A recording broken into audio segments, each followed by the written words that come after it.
burnt in recorded the album and watch this recording if it's stored in the flat 4F4. Got it button. Zoom meeting. Okay. Sorry, Rob. A lot of the family records were burnt to nothing, along with the houses that contained them, in the Neisner fire a few years ago. And I think Joan felt that she should, at least fill in some of where the family records might have been, imaginatively. And that's what we have in this wonderful book. Joan has also got a particular ability to write in a way that kind of is both factual and imagistic and metaphorical and unconscious, sort of all at the same time, a multi-level kind of writing style, which she's just developed. It's a poet's language over the years. And you'll see that musicality and tone and speaking voice is very much a part of that. So I won't say more about the book. You'll hear how it sounds, which I'm very pleased about. I just wanted to thank the person who does the design and layout for Deep South, Liz Gowans, who's done a great job on this book. Also, Mindy Stanford for proofreading it. Also, the cover, we've got this beautiful cover, which was also from a painting by Mindy Stanford, and it was designed by Brian Garman and his student Sia, they are fourth-year design students at Rhodes University, which we sometimes involve in the design of the books. Yeah, and then also Colleen Higgs for taking on sort of publicity and dispatch and general support of this book. The last 3 books by Joan have been published by Majaji Books, and Colleen's been very helpful in getting this book out. So thanks to everyone involved. Yeah, and I think other than that, we hereby launch the book, the Joan's reading. So is that me now? That's you now, Joan. Okay, great. Thank you very much, Robert. And you've basically, thank you for everything. I don't need to say anything, I think, except to thank Robert, because I think that, a poet does need to have their stuff published. Otherwise, they don't think of themselves as a poet at all. I mean, it has to go into the world. And so all these people who are doing little one-man constant battles are people who, well, particularly in South Africa, I mean, and also in the rest of the world, but particularly in South Africa. And so thank you, Robert. And I suppose what he managed to help me feel was that the feeling that I have of having lost any kind of poetry community is not necessarily totally true, that maybe I'll be able to maintain it in some fashion, even if it is in this weird, Zoomy way, So, yeah, I had a whole lot of saying thank yous here, but basically it's Mindy and Robert and Colleen and, thank you, everyone. And all of you for being here. Thank you. So the other thing is that it is Juneteenth, which is the 19th of June in the US, and that is Civil Rights Day. I think it's a fairly new holiday. And 3 days ago, it was June the 16th in South Africa. And, 48 years ago, it's not only that my future sister-in-law was giving birth to her first son, and that I was being taught English by my future brother-in-law, and that my future husband had gone off to UCT out of that English tutorial and gone to study politics and African history and so on. It's the feeling of that these two holidays have for me is of that sense of, bizarrely, of connection, of Virginia Woolf saying, "My country is the whole world," which I quote somewhere in this poem, in this long poem in this book.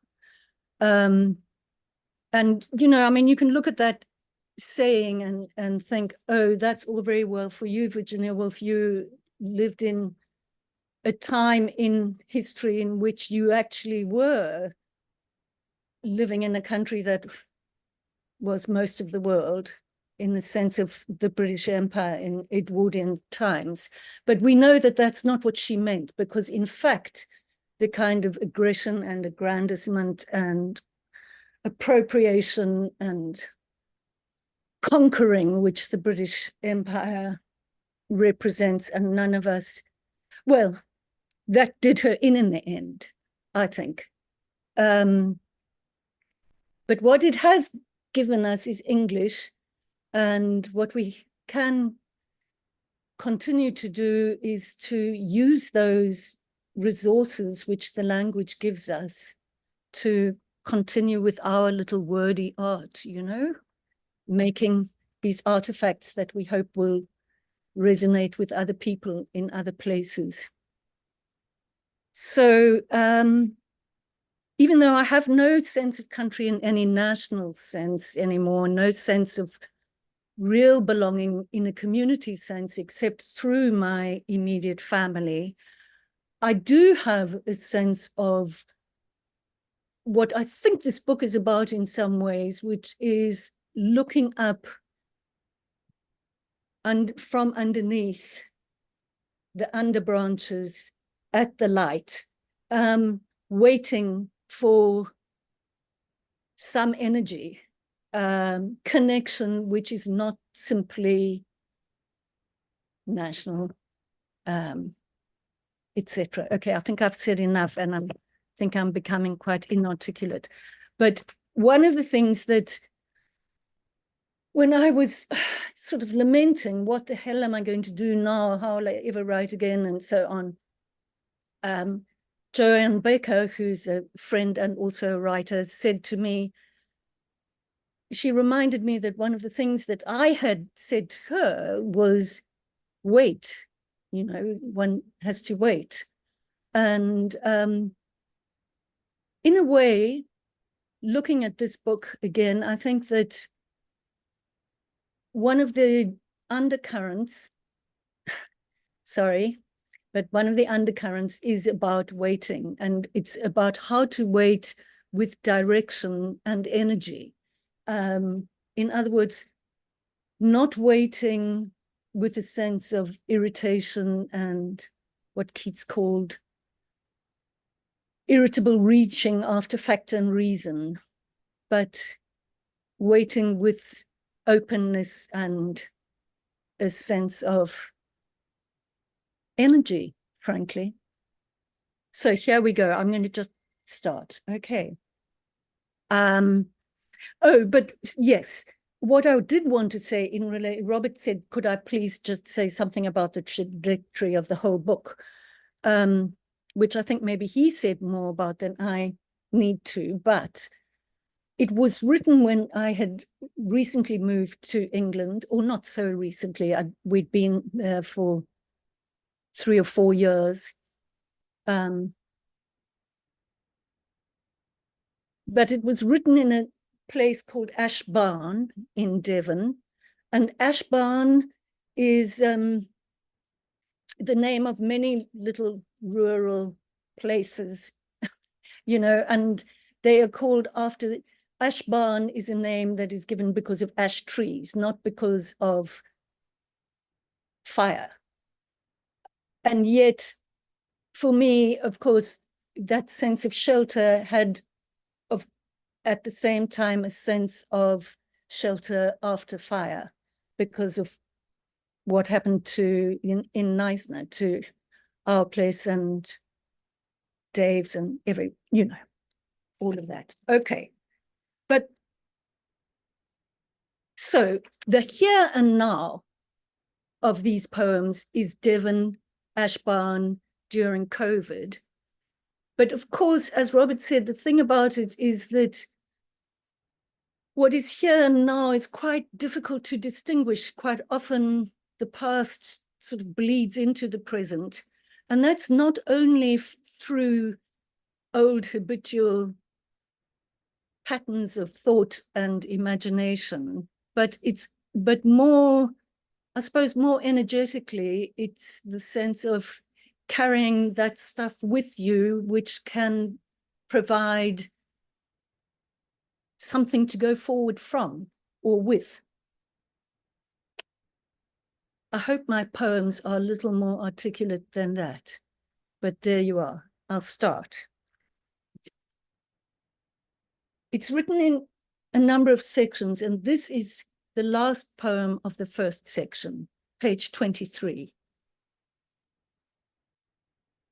There, that page is torn out. Old stories done, gone into nothing, but memory and cousin at one remove remembered hearsay. Burnt all the old photographs, letters, piles in cardboard files, carbon copies shored up with all the old originals, little handwritten letters, folios of type in the old jongmanskas that stood on the stoep, also ash, done now, gone in the fire that took them all out. Old images, still old thoughts like lack of faith, repeat themselves still, firing neurons along the old habitual pathways, like under the diaphragm burning the solar plexus. Little ways of thinking, little ways of holding, can't dance the old thoughts again and again, can't stand aside, get out of my own way, recover. Place the desk under the window. Here, in this still new to me country, under the pussy willow's shelter, the hawthorn's little-leafed indifference. Old stories like old habits, like old skin peeled away, peeling along the old cracks, revealing that tender place, ways of holding still from that other place. Little footsteps, little bare feet over the grass, stop for a moment, waiting, and running then, running down the hard dirt road, soft feet from another time and another place, freely through the reeds, across the clay, the little weir at the wall, at the dam, the Amanzinyama, the black water, running to get away from the sign in the long grass, they said, trespassers, as I understood, would be executed. Southwest, this summer of this north comes with the cool clarity of a childhood autumn under the hills in Ndebeni. Quiet and clarity of a Sunday, sick, all the rest gone off to the river and only you and your mother. Old ways, old ideas, old habits, old roads, like the road from Ndebeni, followed 62, 63 years ago, 5 long miles along the dirt, the twists and the ruts and the dust to Lidgerton, standing in the back of the old Morris miner, Phoebe Morris, smelling of damp and old leather. And on the tar, on to Howick, past the ones you could name and the ones you can't, forgotten, lost in the shadows. There the daughter who could never get up, only whispered amongst you, a pale curtained room, a black metal bed, someone's sister who could not move nor speak. The fire came and took them all the stories, typed in their reams, all the letters, albums, and archives, mother carefully collated for the fire to take them all, like her own mother, her husband's family letters, before she snuffed her own life out. Pick up the thread like those legendary ones your mother first told you of. Ariadne, Theseus who forgot to put up his sails, Penelope, Done all that nocturnal picking apart, repetitive doubt, knotted knitting in the cupboard, done with it. Wait, forget all the old thoughts that wake you at night, shouting in your sleep, wide awake now, give them leave to go. Listen, rain, rain beginning again, beginning to rain again, rain, quiet like rained on horses in the rain, under muddy blankets in the field in front of you. Wait.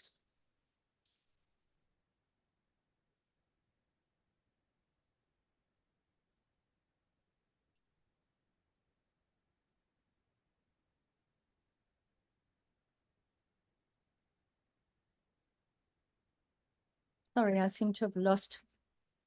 Do you have page 30 there? Is it meant to be there? Anybody? Anyway, I don't know if you have. Okay, I haven't got it.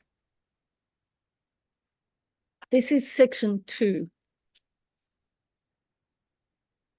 Under the weight of the dead, we were born into the light shade of the plain. Under the wings of its leaves, the scent of farm dung after rain, we came to soften their will, their dogged passion, their need to get free of the dead and the just dead, done and undone, the unlove of suicide and war, to give up at last on her bed with the very same gun. Now, here, now at night they come, the dead and the half dead and the far from me, saying they won't pay my husband their debt, as it was really in his job in the municipality. They mock me egregiously, but I see what I need, a tender friend like our far-gone GP at home to ask me the question itself, what ails thee, giving the mythical remedy.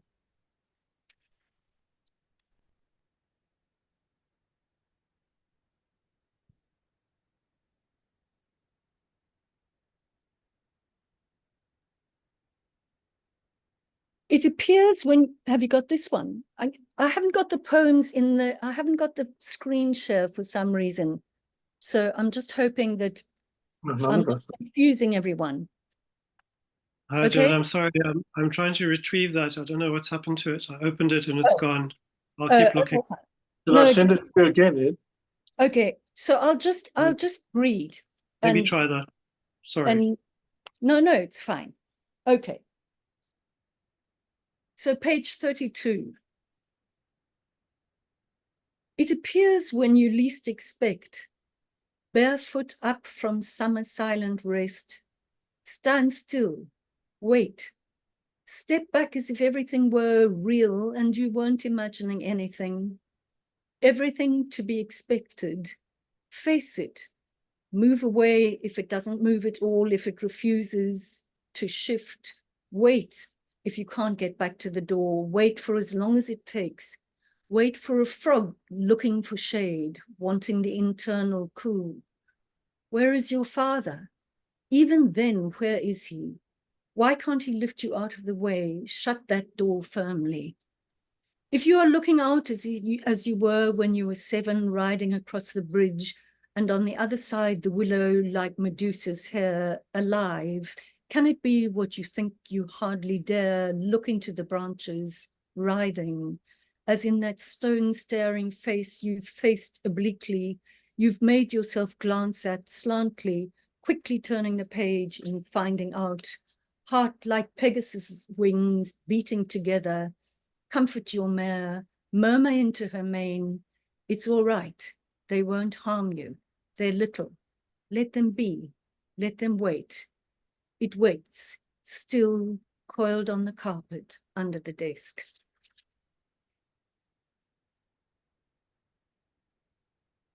Worm slung, puff adder, cape cobra, night adder in the dark you stood on in the veggie garden, holding hard to your mother's hand. One who came to your recurring nightmare when you were lying suffocating, dying under the hedge near the dairy. Old neural pathways you keep going down, the dorsal vagal, ancient reptile, branch of that nerve, keeping you half human, mock dead, when you weren't shouting yourself awake in the night, the dead waking you to shout loud enough to wake the dead. Only it's only you and your husband next to you who wake. Look up, look out on this northern island where you are now. Little gentle pussy willow in the window. Seasons upside down, yes, but soft cadences of easy voices in the ancient lanes in any weather here.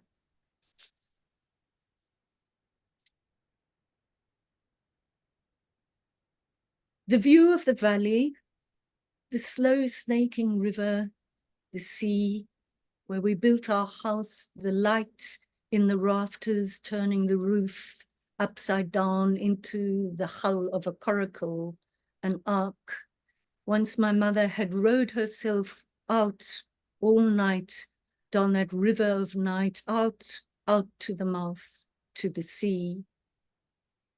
All of this holding nothing, fragrant as air, Tarcananthus, Watsonias, Erica's, wild olive at the place of the reservoir, firefighting water useless reservoir, all that burning to the bone, to the raw back of the dune, dreaded, then known, deadly paradox of fire.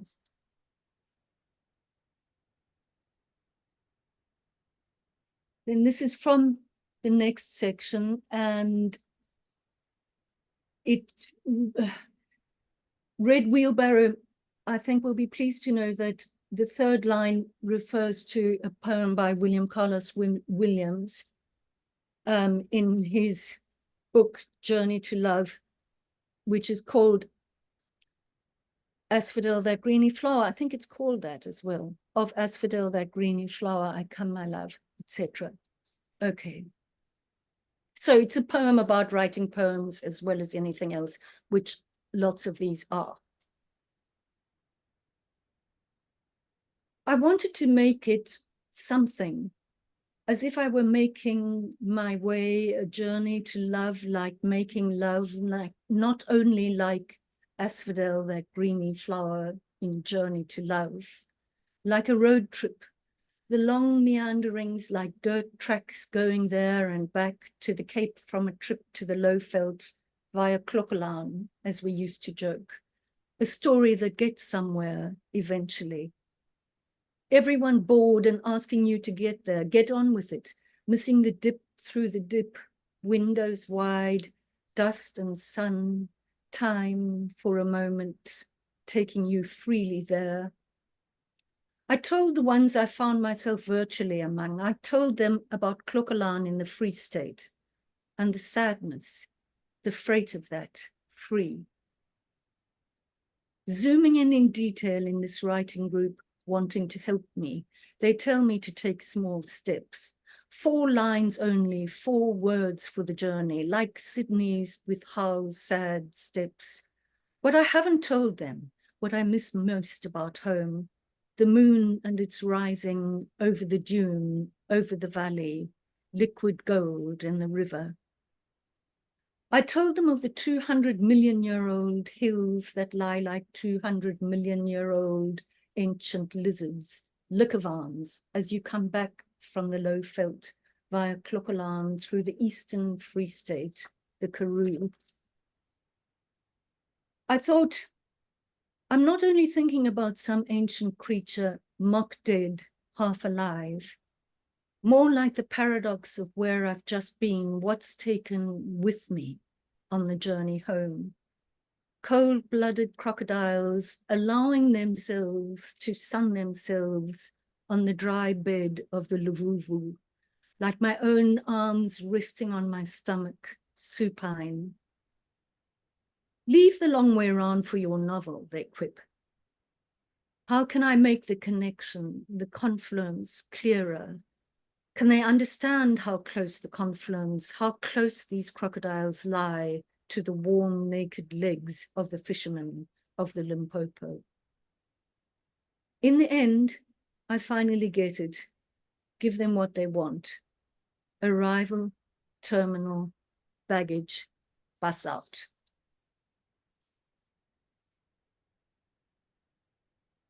And then this is the next section.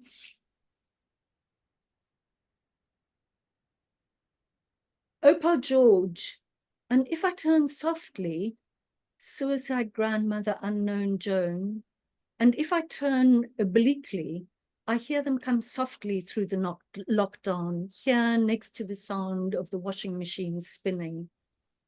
Here, like the little old woman come in her brown in the corner of Opa's sitting room, waiting for his return, his 4 in the morning swim. Pungence of pawpaw for breakfast, law books in rows, strange African masks in his Alexis Preller paintings, his room hung with strange clarity of morning sun, as he told me where she'd been, sitting in the corner, waiting. Opa, with his deeply ridged fingernails, white shirt and tie over his book. What pain has he come to help me through? What sickness? Like the sickness 100 years gone in the pandemic of flu, at home in Pretoria, he helped the doctor, whose name I've forgotten, all the people whose names I never knew. He tended and nursed and helped and couldn't help. They came to him, stood in his sitting room, the dead, literally beyond the couch where he'd slumped after his night shift, dawn. He knew their presence. Presenting themselves, they came to him to comfort his exhaustion, thank him. What did it mean, that kind of prescience, vision? What did I think? Did I think leaving the country, my country, the sea, the house and the farm to the fire, and my brother's house and his farm to the fire, that took all the letters, all the pictures, all the old photographs, all the old ancestors, the dead, could take them from me?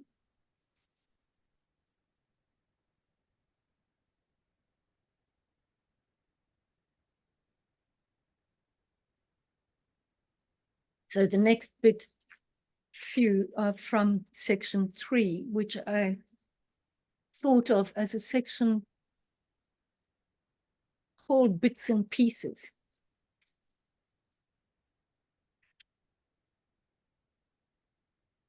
It doesn't have that official title. I'm just saying I've thought of it as bits and pieces that fit together more coherently than perhaps the rest of the book. Never mind. We are talking about pattern and reading pattern. And who is talking? We sad poet strangers come together over the little screen, over what matters, what means to what matters. Meaning, the thread running forever in shadow. Lucille, poet of light, here, now, shifting patterns, light and dark, under branches, pussy willow, sun out of this window. And when you were 4, barefoot on cool Kikuyu under the plane tree, cool comfort, damp grass underfoot, looking up, looking out into the momentary dark undersides, leaves against the light. Before reason's terrible questions, strange as in asking God, let alone symbol of God.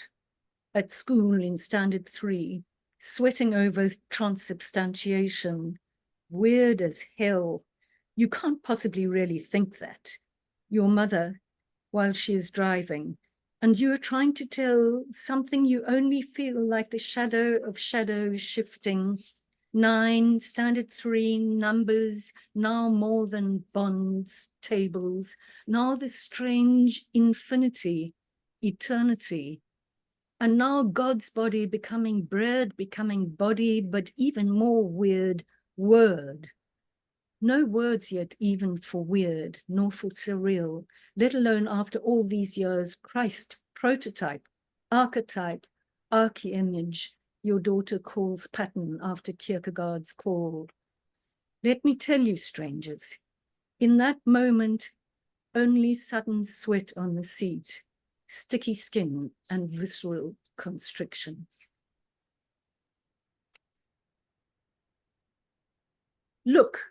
Look up at the leaves, still looking up, looking out, like shining against the dark under branches, a river of ripples, repeated these patterns like a mother's.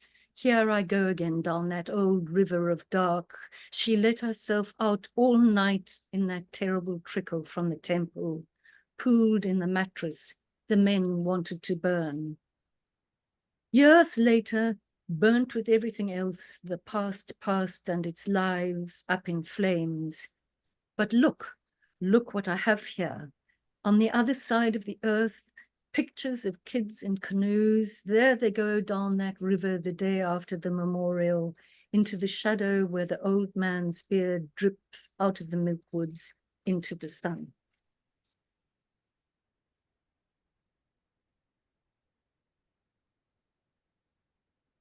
I heard about the poet and his death, sitting in the sitting room, listening to the wind, then the still, then hiding on my phone, across a sea, a continent, an age. Haydn reminds me, caving at the pectorals, at home with grief, where it waits, and you can't do anything, can't even hear. The poor poet's death reminds me, he believed love would somehow save him from whatever he meant. He made his brave boat of love, and he lay in that tender ship, his tender ship. Wind down now, wind gone in, fence across the boundary, through the French windows, or are they called doors, the post and rail fence and black branches of ash and silver sky.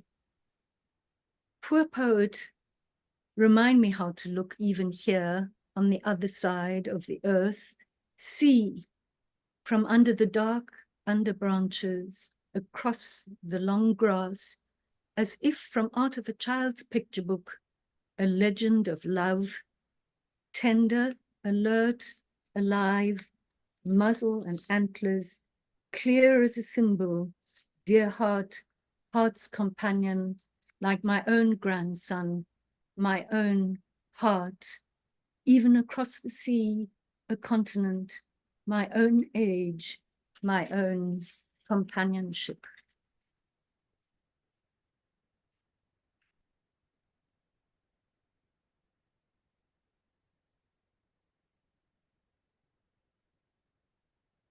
Eventually, I thought I heard she did not love life enough, and I could not. How could I take that terrible freight, helping to kill her? I would not hear as I had to, as I can at last. She, as her mother, my grandmother, had run out of love.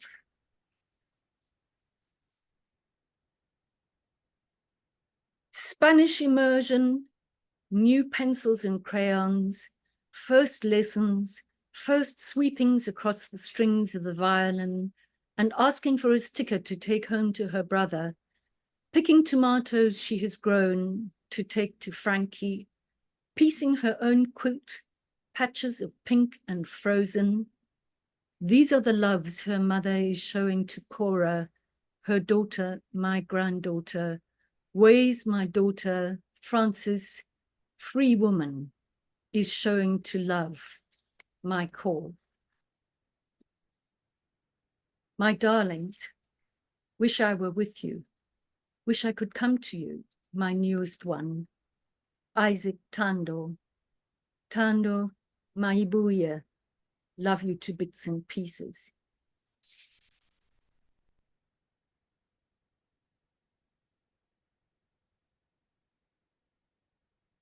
Even in a new country, even along unknown ancient lanes, under foreign trees, foreign bird song, along foreign public footpaths, worn with centuries of intimate footfall.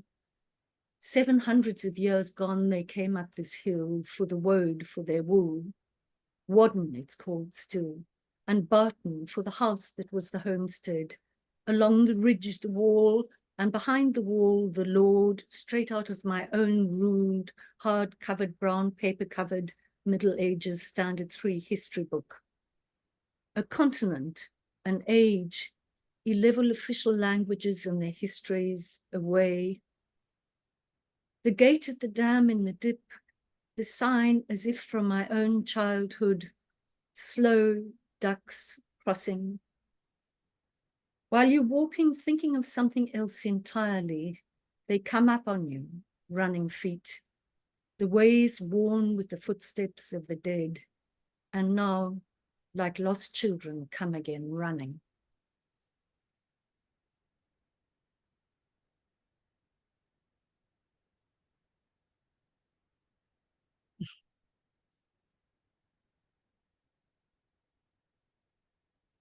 Thanks, everyone.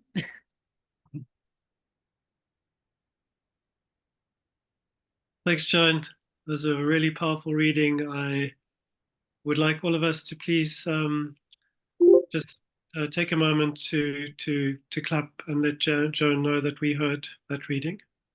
Thank you. Yeah.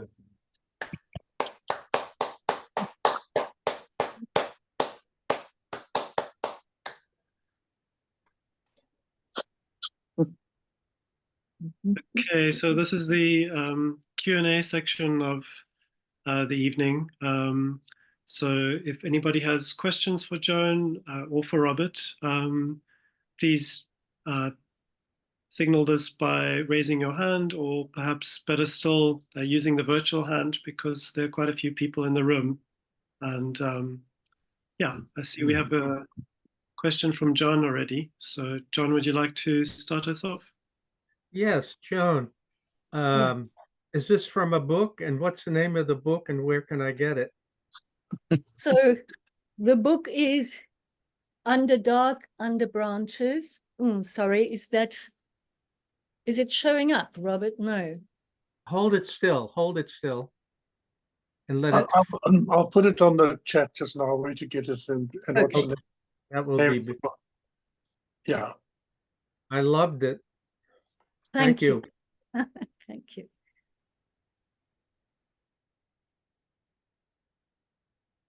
Yes, it's the official book launch, you know.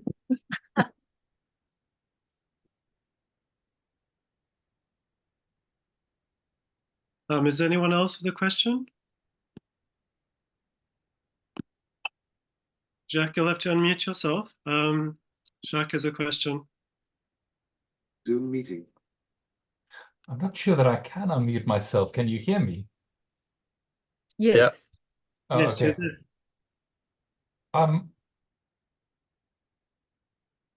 Joan, I was deeply moved by your reading, and I look forward to reading the book. And it's in some ways it's a lot of water quite close to home for me. So I'm not sure.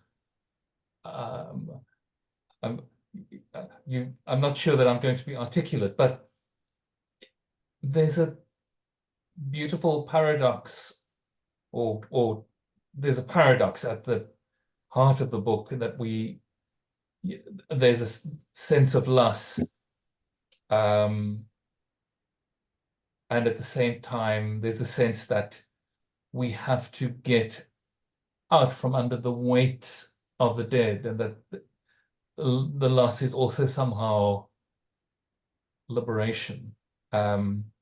I'll have to read the whole book, to see how it plays out. But I don't know if that's something that you can talk about. Was Yes. the writing of the book something to do with working out that paradox, or did you feel that at the start, or did you write it in order to get there? No, absolutely. Writing it together is who knows what I felt at the start, but it definitely, I think you pick up on something really important for me, and which is, in a way, it was the thing about the deadly paradox of fire, which is one of the lines that I use, is that it destroys everything, but it allows, I mean, well, you know, the Fynbos regenerates because of fire. That's the most obvious metaphor. It's harder for people, but yeah, there is something liberatory about it, but that doesn't mean to say you look forward to it. Yes, thank you. Well, I look forward to reading it. Very much. Joan, I have a question as well. If there are no immediate questions, perhaps two questions. Yeah, I haven't read the book in its entirety either, but it definitely feels to me as though there's a purging as well as a salvaging. It feels like there's a haunting of memory. And in one sense, it's an exhaustive, it's a real labor, this attempt to, this excavation of personal history, which isn't just personal history, it's embedded in a larger history. You bring in mythology, and all of these rambling observations to ask you about, firstly, your choice of form, why you decided on this long form, and what did that allow for? Did that take place organically? One has a sense that there's so much that is unearthed, but at the same time, one can never fully tell the story. So, sorry, another digression, No, but you know, of course, the question is the one that I think dogs well, I don't know about other poets, but I know about some, but how does a thing grow? Well, you know, you don't know beforehand. It grows as you go along. And this, I mean, I had an image very long ago of wanting to write like a stained glass window. But then because I had just been to, like a rose window, or one of those Indian embroideries where those flame patterns or paisleys go into one another, you know. So I suppose that's the kind of, I can't write a linear narrative of you know, it's just I can't do it for some reason. My mind doesn't work like that. You know, I've sometimes thought of it. So that's the thing about the silliness about, you know, the novel. Leave that for your novel. I'm never going to write a novel. You know, it's not me. I was just curious, and the title is incredibly rich with the resonances, because, you know, there's the sense that you're responding to death, what has been erased by fire, erased by suicide, erased by war, even. So there's that, and under branches also, it feels to me like the writing allows for glimpses of things. It alludes to things, and the imagery is lovely. So you only have this partial view. So I really like the title. I don't know if you want to say anything more about it. Not really, except that it's the one title that has come to me in relation to any of the books that I've written, and I knew it was that.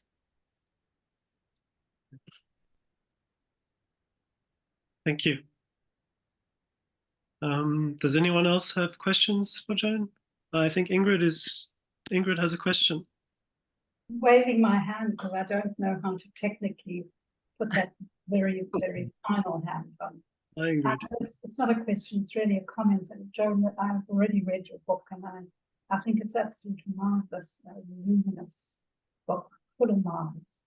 And I'm particularly interested and impressed by the way you use repetition, both in terms of thematically, obviously, but in terms of individual words, and how those repetitions both accumulate, but also sort of sometimes undermine each other. I think it's an extraordinary ability, and I just wanted to say it. Thank you very much. Thanks. I suppose it's sort of, that also has to do with, you know, thinking about form as pattern, which is what some of those poems were about, more than linearity. Yeah.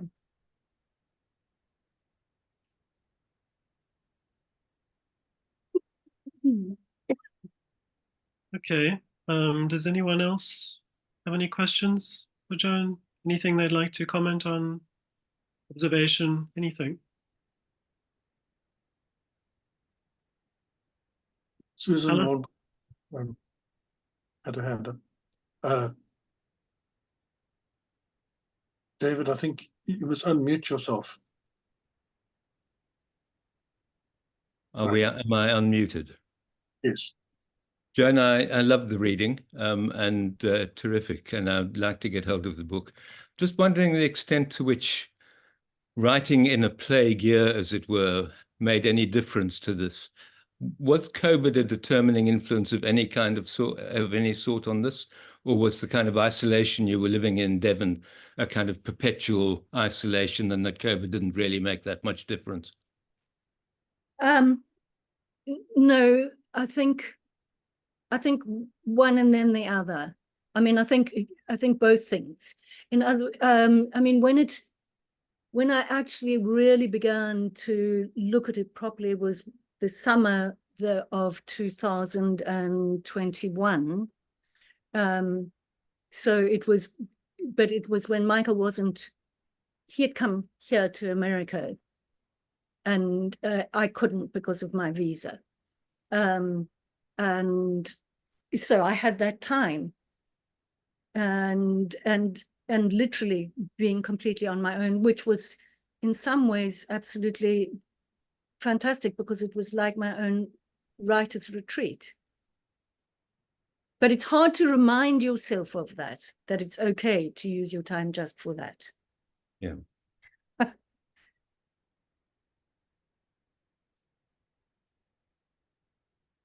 Alison, sorry, did you want to ask something? Yes, yes, I loved it, Joan. Oh, thank you. Yes, yeah, so much in it, and just again thinking about the form, and I was just actually connecting to the last question as well about COVID, and I was just thinking, do you think that's some reason why the form sort of happened? And going back to where you just said waiting, you know, like you had time to wait, and then sort of how mind works, and the dead come back and the things come back and then they come back again, and it's not linear. I do think so. I do think so. And funnily enough, I remember before that summer, you're saying to me, Alison, oh, I think you're going to have a wonderful summer, because I'm moaning about Michael being away. And it was, you know, because of that. Yeah, space. It was a space to, yes. Yeah. Yeah. Anyway.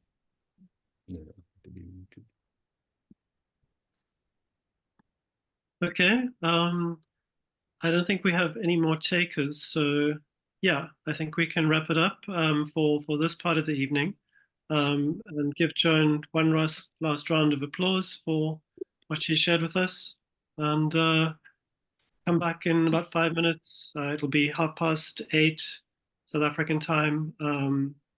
Yeah, so thank you, Joan. Thank you. Thanks very much, everybody.